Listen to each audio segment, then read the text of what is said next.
So I knocked out another little project I wanted to do on this trike. So I added dual hydraulic rear brakes on this.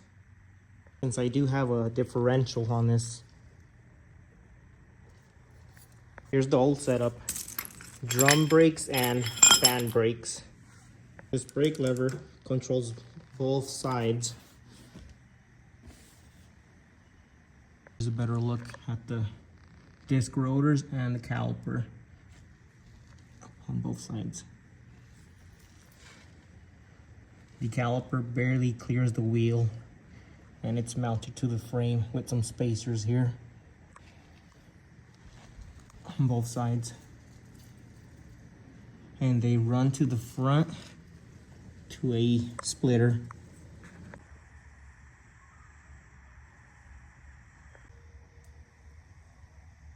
Both brakes come to the splitter and to the splitter to the brake handle. For my next to-do list, I'm gonna run front brakes.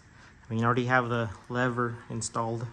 These levers, they're 7/8, but I bore them out to 1 inch for these handlebars since they're a little bit thicker than standard 7/8.